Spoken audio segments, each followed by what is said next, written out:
Everyone, मैं हूं आशिका सिन्हा और स्वागत है आपका स्कूल शिक्षा के इस ऑनलाइन लर्निंग प्लेटफॉर्म पे। तो आज जो वीडियो होने वाली है वो होने वाली है जेएनवी क्लास 6 के फॉर्म फिलिंग के बारे में। अभी तक आपको फॉर्म रिलीज नहीं किया गया है, जो ऑलमोस्ट लेट है, क्योंकि अभी क्लास 11 का एक नोटिफिकेशन उन्होंने रिलीज किया है। तो अब बहुत ज्यादा चांसेस है कि आपके 1 से 2 दिनों में फॉर्म जो है वो आउट हो जाए क्लास 6 के लिए।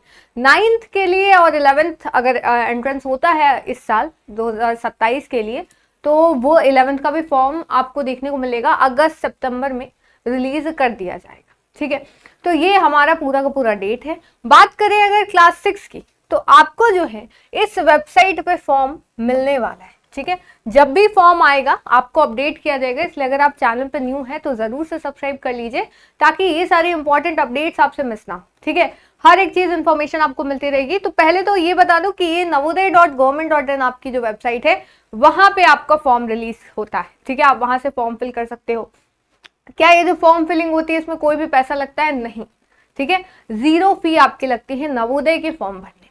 अब बात करें इसके एक तरीके से इंटरफेस की, तो काफी सिंपल है। एक ही आपका बस स्टेप होता है, उसमें आपका पूरा फॉर्म फिल हो जाता है। ठीक है, बहुत बेसिक चीजें मांगी जाती है, कोई डॉक्यूमेंट भी आज तक नहीं मांगा जाता, सिर्फ आधार कार्ड, आपका सिग्नेचर, फोटो और बस। ठीक है, तो यही आपका आता है। आइए देखते हैं, ये पिछले साल का है, वही 2026-27 के सेशन का है, जो आपको हेल्प कर सकता है, क्योंकि ऑलमोस्ट सेम ही होता है हर साल। तो हम लोग इसके बारे में बात करते हैं। अब जब आपका फॉर्म आउट हो जाएगा तो एक बार हम लोग फॉर्म फिल करके भी देख लेंगे। ठीक है, तो बात करें तो सबसे पहले तो आपका जो ओपन होता है वो पूछता है क्या आप ऑलरेडी सेशन क्लास 5 जो है वो इस सेशन से पहले पास हुए हैं। तो ये इसीलिए पूछता है क्योंकि अगर आप इस सेशन के पहले पास हुए हैं तो फिर आपको एग्जाम नहीं देने दिया जाएगा अभी इस सेशन में। यानी अगर इसमें 25-26 लिखा है ना, तो यानी अगर आपके वाले में 26-27 लिखा होगा, यानी अगर आप अभी इस सेशन में पढ़ रहे हो क्लास 5 में, तभी आप दे सकते हो फॉर्म, मतलब फॉर्म भर सकते हो और एग्जाम दे सकते हो। ठीक है, तो आपको यहाँ नो सेलेक्ट करना होगा। क्या आप पहले जेएनवीएसटी दिए हो? अगर आप दोबारा देने वाले हो तो भी यहाँ पे नहीं होगा। आप यस करोगे तो वो फॉर्म ही नहीं भरने देगा, तो आपको यहाँ पे नो करना है। क्या आपने प्रोस्पेक्टस पढ़ा है? अभी जब 27 का आएगा ना जेएनवी का, तो एक प्रोस्पेक्टस देगा बहुत बड़ा, तो उसको हम लोग एक एक आपको लाइन टू लाइन एक्सप्लेन भी करेंगे। तो वो पूछता है यहाँ पे कि आपने प्रोस्पेक्टस पढ़ा है, तो आपको यहाँ पे यस करना पड़ेगा। नो करोगे तो बोलेगा जाइए पढ़ के आइए। ठीक है, फिर डिस्ट्रिक्ट आपका जहां आप रहते हो और क्लास 5 जहां आप पढ़े हो, क्या दोनों सेम है? सेम ही होना चाहिए, नहीं तो एडमिशन नहीं मिलता है। तो यहाँ भी आपको यस करना पड़ेगा। ठीक है, अब से वैसे नहीं कि वही यस कर दिया, आपको सच में दोनों सेम होना चाहिए। ठीक है, क्या आपका क्लास 5 में मतलब क्लास 4 से प्रमोट होके आप क्लास 5 में जा चुके हो इससे पहले? अब ऐसा नहीं कि आप क्लास 5 में बाद में जाओगे और आप फॉर्म अभी भर रहे हो, क्योंकि ये तो क्लास 6 का है ना, तो इसमें आपको यस कर देना होगा। ठीक है, क्या आपके पास आधार नंबर है? अगर नहीं दोगे ना तो रेसिडेंट सर्टिफिकेट मांगेगा, तो आधार नंबर तो होगा ही सबके पास, तो यस लगा के फिर आपको यहाँ पे आधार नंबर अपना डाल देना है। ठीक है, तो ये पूरा फॉर्म फिलिंग का प्रोसेस है जो आप यहाँ दे भी सकते हो। यहाँ नो लगाना है, नो, फिर यस, फिर यस, फिर यस, फिर आधार नंबर आपको डाल देना है। ये आधार नंबर नहीं है, ये बस ऐसे ही डाला गया। ठीक है, तो उसके बाद आपका ऑप्शन आता है सबमिट का। फिर आगे चलते हैं। अब आपसे जो बेसिक जानकारी है ना वो पूछी जाती है कि क्या भाई कैसे आपका सारी चीजें, नाम वगैरह हो गया। जैसे आप जिस स्टेट में पढ़े हो वो स्टेट आपको सिलेक्ट करना है, जहां आप रह रहे हो वो स्टेट सिलेक्ट करना है, फिर आपको ब्लॉक सिलेक्ट करना है। ठीक है, जहां पर रह रहे हो, फिर डिस्ट्रिक्ट सिलेक्ट करनी है, फिर जहां पर रह रहे हो वो डिस्ट्रिक्ट, दोनों सेम होना चाहिए, याद रखिएगा, हमेशा सेम होना चाहिए, नहीं तो फिर आपका एडमिशन मतलब फॉर्म ही नहीं फिल होगा बेसिकली। ठीक है, फिर आपका स्कूल का नाम पूछा जाएगा, फिर आपका नाम पूछा जाएगा, डेट ऑफ बर्थ पूछा जाएगा, मोबाइल नंबर, ईमेल आईडी पूछी जाएगी। उसके बाद आगे आते हैं तो मदर्स नेम, फादर्स नेम, फिर गार्जियन का नेम, या आप नहीं भी डालोगे तो चलेगा, फिर रिलेशनशिप विद गार्जियन। ठीक है, फिर नेशनलिटी जो इंडियन ही होगा ऑफ कोर्स, आइडेंटिफिकेशन मार्क भरना है, फिर जेंडर, फिर कैटेगरी आपकी कौन सी कैटेगरी। ईडब्ल्यूएस इसमें अप्लाई नहीं होता है, तो जनरल, एससी, एसटी और ओबीसी आएगा। एड्रेस आपको डालना है, फिर पिन कोड। ठीक है, तो ये आपका पूरा प्रोसेस है।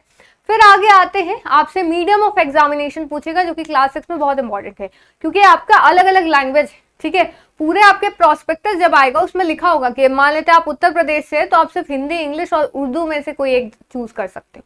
ठीक है, तो अगर आप उर्दू डालोगे तो आपका लैंग्वेज सेक्शन में उर्दू से क्वेश्चन आएंगे और पूरा क्वेश्चन पेपर भी उर्दू में रहेगा।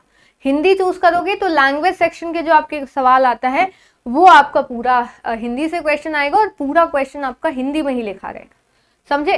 फिर आते हैं एसटीडी कोड डालना है, टेलीफोन नंबर, ठीक है। फिर डिसेबिलिटी अगर नहीं है तो आप नल लगा देना, अगर है तो आप परसेंटेज ऑफ डिसेबिलिटी भी बतानी होगी। फिर रिलीजन बताना है, ठीक है। फिर आपका आधार नंबर, परमानेंट एजुकेशन नंबर, अपार आईडी और एनुअल इनकम जो है आपको यहाँ पे डालनी होगी। तो आप पहले ही देख सकते हो कि क्या क्या चाहिए, ताकि आप उसको अगर मान लेते हैं अपार आईडी नहीं तो आप पहले ही बना दो अपने बच्चे का, ठीक है। फिर आपसे स्कूल की डिटेल लेता है, जो आपका स्कूल था, ठीक है, क्लास 5, जैसे 3rd क्लास का, 4th क्लास का और 5th क्लास का। तो आपको क्या डालना है, कौन से स्टेट से आपने स्कूलिंग करी, ये ध्यान रखिएगा, तीनों सेम होना चाहिए, ठीक है। फिर आपका डिस्ट्रिक्ट पूछेगा, ब्लॉक पूछेगा, विलेज का नाम, स्कूल का नाम, रिकॉग्नाइज्ड है कि नहीं, स्कूल कहाँ पे था, ठीक है। उसके बाद कब आपने ज्वाइन किया, कब पूरा हुआ, ठीक है, कब आपने ज्वाइन किया, कब पूरा हुआ, ये आपको एजुकेशन डिटेल्स यहाँ पे डालनी होगी, ठीक है। फिर आगे आते हैं, आगे आपको अंडरटेकिंग डालना होगा कि आप जो है यहाँ पे मतलब एक तरीके से बोल रहा है जो भी इंफॉर्मेशन आपने प्रोवाइड की वो सब सही है, ठीक है। तो ये आपका अंडरटेकिंग ऐसा लिखा हुआ आता है, इसमें आपको कुछ करना नहीं है। फिर आपको डॉक्यूमेंट्स अपलोड करने, ये डॉक्यूमेंट नहीं है कोई, बस कैंडिडेट का फोटो, कैंडिडेट का सिग्नेचर और पेरेंट्स का सिग्नेचर, और अगर आपका कैटेगरी सर्टिफिकेट होगा तो मांगेगा, ठीक है। तो SC ST और OBC के लिए, अगर आप जनरल कैटेगरी से आते हो तो आपको कोई भी यहाँ पे अपलोड करने की नीड नहीं, ठीक है। फिर आपका सबसे लास्ट यही होता है, फिर यहाँ पे सेव और एंड प्रीव्यू आएगा, मतलब जो भी आपने इंफॉर्मेशन डाली है उसको सेव कर दो और फिर लास्ट में आपको शो किया जाता है इस तरीके से कि आपने क्या क्या फिल किया, ताकि आप लास्ट पर एक बार ही चेक कर लो, कोई भी प्रॉब्लम ना हो। याद रखिएगा करेक्शन विंडो जो ओपन होती है तो उसके बाद कुछ ही चीजें चेंज हो पाती है, आपका नाम नहीं चेंज हो जाएगा, ठीक है, कुछ कुछ चीजें आप चेंज कर सकते हो। उसके बाद जब आप इसको फाइनली सब, मतलब ये बहुत बड़ा होता है सारी चीजें, मैंने बस आपको एक सैंपल दिखाया। उसके बाद आपको इस तरह से आ जाएगा, अगर आपको फॉर्म फिल हो जाता है कि कॉन्ग्रेचुलेशन, आपका नाम लिखा रहेगा यहाँ पे और आपका एप्लीकेशन फॉर्म, रजिस्ट्रेशन नंबर दे दिया जाता है, इसको पक्का अपने पास रखिएगा और ये रजिस्ट्रेशन फॉर्म प्रिंट करा के रखिएगा, नहीं तो बहुत प्रॉब्लम हो सकती है, ठीक है। तो ये आपका पूरा का पूरा प्रोसेस था किसका, तो क्लास 6 JNV का फॉर्म किस तरीके से फिल करना है। जैसे ही फॉर्म आता है आपको अपडेट मिल जाएगी। तो कोई भी डाउट हो इससे रिलेटेड तो आप कमेंट सेक्शन में पूछ सकते हैं, उससे रिलेटेड हम लोग वीडियो ले आएंगे। तो फिर मिलते हैं नेक्स्ट वीडियो में, तब तक के लिए thank you so much, bye bye, जय हिंद, जय भारत।